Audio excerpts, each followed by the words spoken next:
Well, that's exactly what happened to me. You know, I went to the Northwest. I finished 9th in my first ever race, right behind Guy Martin, who was a huge name at the time. He still is a huge name, but at the time in bike racing, he was massive.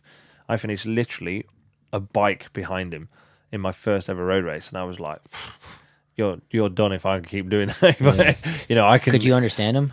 Yeah, he's from near me anyway, so yeah, he lives like half an hour from Okay. me. So I yeah, that Lincolnshire twang, I kind of understand it, even though I don't sound like it myself. No, it's super fast. Yeah, very fast. Yeah, Yeah. misses a lot of words out. Have you listened to him? Yeah, I watched Dude. it. Was it a documentary or something that had him in it? Yeah, it's crazy. It's like You him need and his dad. subtitles. Yeah, 100%. Dude, I don't know what he says. 100%. Yeah. But yeah, I had a really good Northwest, and then I went to the TT, and I became the fastest ever newcomer in the 107 years as it was at the time history of the event. I did 129.1 mile an hour average lap in my first year. It's crazy. Should have been 130, but I caught a yellow flag and a back marker and a couple of bad places, and yeah, unfortunately didn't quite make the 130. But it wasn't even a target to get a 130. I just went to enjoy myself. I just wanted to race bikes and enjoy myself, and it not cost me an absolute fortune. Yeah. You know, I still paid a bit towards the Northwest in particular. TT helped out with TT, helped get my boat across and stuff like that, which, you know, it's a grand or two just getting your motorhome across and back. So through Shuey and through the TT, they kind of looked after me, and TT didn't really cost me anything, and Northwest cost me a few grand. I was quite happy with that. But off the back of that, I suddenly had people, you know, I could not get a ride in BSB, but after the TT, there was lots on social media going, why hasn't this kid got a BSB ride? Why hasn't Pete got a BSB ride? You know, he's obviously a good rider, da-da-da-da-da. And I think that put a lot of pressure on maybe even the organisers a little bit, because they started ringing me going, oh, there's maybe an opportunity we can put you over here and help out a little bit. And I never had any of them phone calls Higgsy? before. Yeah. Oh yeah. I never had any of them phone calls before that. So, you know, it really did kind of change my career. And then they put me in the RAF reserves team. Oh yeah. So I took Simon Andrews' ride, who unfortunately passed away at that Northwest 200 event, right in front of me, actually. I actually had to ride past him. But, yeah, I ended up riding his bike, and well, I was top 6 straight away on it, and then won a race at Cadwell Park in pouring down rain that same year. So I went from 0 ride to winning my first ever BSB race and becoming fastest ever newcomer at Northwest and TT. All of a sudden, it was like next level. The team decided, well, we all decided as a team to go to BMW the following year. I got podiums at BSB. I became the 8th fastest rider ever at the Isle of Man TT, actually with a broken back and neck and punctured lung, which no one really knew about because I broke it 3 weeks before. Doing what? Ulm Park. Oh. I crashed at Ulm Park in 2015 in the pouring down rain. FP2. Where at? Over the top of Clay Hill, through the next left.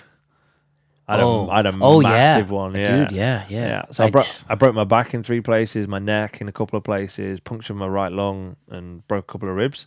And I rode the TT 4 weeks later. Now, as a newcomer, you don't get paid, right? No. You get no prize money or anything? You get prize money, yeah. Okay. Yeah, so I finished in my first year at the TT, I finished 8th in Superstock, and I got prize money for the first time in my career. Oh, Is wow. it good prize money? For 8th, not so much, but I think I got. I'll have to think about that. Probably about $1,000 for 8th. I was. I was absolutely over the moon. Yeah, Wow. I was well over the moon. But I finished 14th in the first Superbike race, and I got some prize money for that. Then I finished 8th in Superstock, and I finished 11th in the senior in my first year. So I earned prize money in all 3 races. Oh, you did? Yeah. So I come away with probably $2,000 or $3,000, okay. which was like unbelievable. Yeah.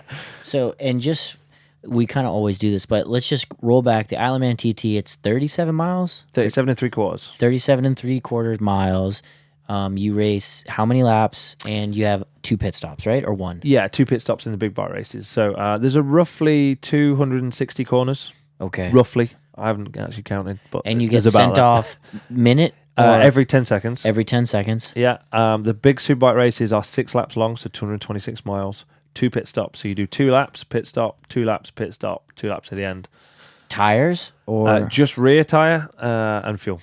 24 litres, that is. and the visor. I actually don't. A lot of riders do, but Yeah. obviously, like what happened with Michael last year, that's the reason I don't. Okay. Is it can go wrong. So I generally run a lot of tear-offs. And because I've been tall my entire career, I'm really conscious about being under the screen all the time. Yeah. And if you look at any photographs or video of me at TT, I'm always under the screen more than the majority of the riders. So it means I get less flies.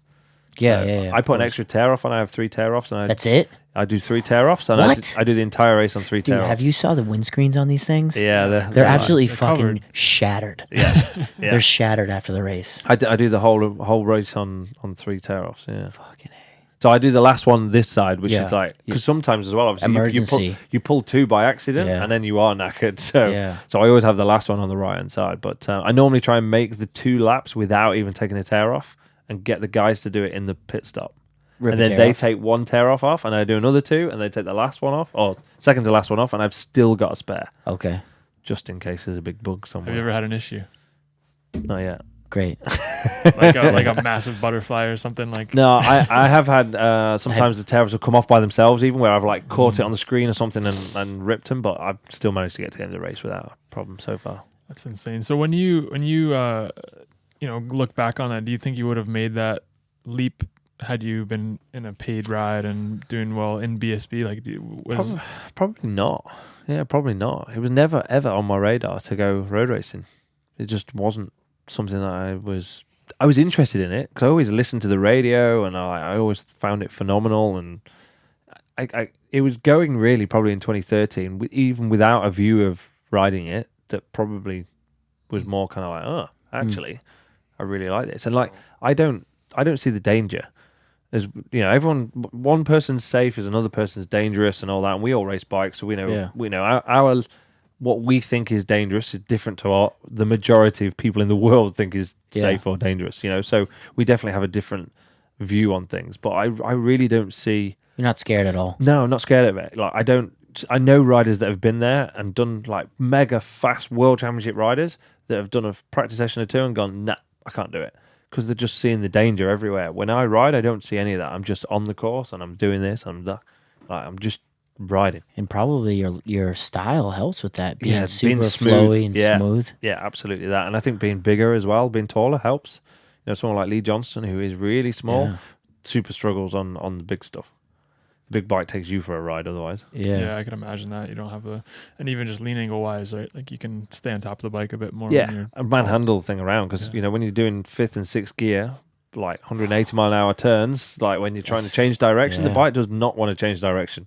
You have to force it. So now for people that don't know, when you're riding the superbike, are you on a full blown world Yeah. superbike? Is it as fast as, or do you look for reliability, or is it as fast as you like? Are you at that level?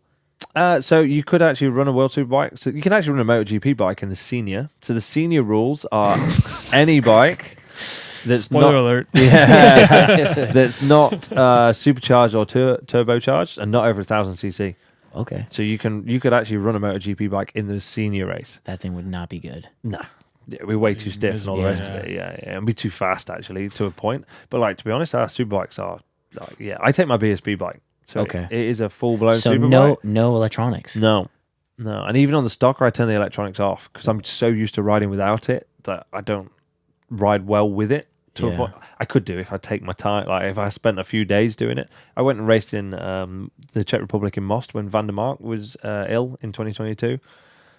God, it's so hard to ride that bike. It's not hard. It was easy, but hard because it was so easy. Like, I pretty much got my elbow on the floor in like a first gear hairpin, and the guys are going, "You need to hit 100% throttle." I'm like, but my brain's telling me no. Yeah.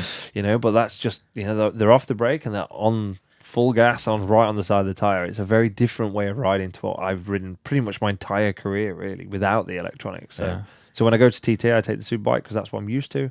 And on the stocker, I generally turn everything off.